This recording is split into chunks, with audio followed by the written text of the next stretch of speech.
దురదృష్టవశాత్తు గోపి గారు చనిపోతే ఆ కుటుంబానికి అండగా ఉండాలని బీఆర్ఎస్ పార్టీ వారి సతీమణికి టికెట్ ఇచ్చారు. మరి ఈ రోజు కాంగ్రెస్ నాయకులు ఏం మాట్లాడుతున్నారో మీరందరూ కూడా టీవీలో చూశారు. 2 నెలలు కాలేదు భర్తను కోల్పోయి, ఎంత బాధ ఉంటది. పిల్లల పెళ్లిళ్ళు కాక, పిల్లవాడు చేతికి రాక, అకస్మాత్తుగా సడన్ గా భర్తను కోల్పోయిన భార్యకు ఎంత దుఃఖం ఉంటుందో మనకు తెలియదా? ఆ ప్లేస్ లో ఎవరమున్నా ఎంత బాధపడతాం.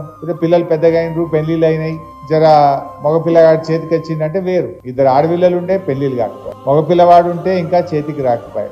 ఆమె దుఃఖంలో ఏదో కన్నీళ్లు పెట్టుకుంటే కూడా ఆ దుఃఖాన్ని కూడా కాంగ్రెస్ నాయకులు రాజకీయం చేస్తా ఉన్నారు. ఇది మర్యాద నాశం. ఎవరైనా ఒక ఆడబిడ్డను ఆ రకంగా అవమానించొచ్చా? రాజకీయాలు ఉంటే ఏదన్నా మాట్లాడు. 2 నెలలు కాలే భర్తను కోల్పోయి, పిల్లలు చేతికి రాలేదు, పిల్లల పెళ్లిళ్ళు కాలేదు, ఎంత బాధ ఉంటది, గుండె ఎంత బరువుగా ఉంటది ఆడబిడ్డకైనా. అది అనుభవించే వాళ్ళకే తెలుస్తుంది. కానీ నిన్న కొంతమంది కాంగ్రెస్ మంత్రులు తన దుఃఖాన్ని కూడా అవమానపరిచే విధంగా నానా మాటలు మాట్లాడుతూ ఉంటే ఎంత విజ్ఞత లేకుండా, విచక్షణ లేకుండా, ఎంత చిల్లర రాజకీయాలు చేస్తుండ్రో మనం కూడా అర్థం చేసుకోవచ్చు. బట్ ఏదైనా ప్రజలు విజ్ఞులు, ప్రజలు మంచి చెడు ఆలోచిస్తారు.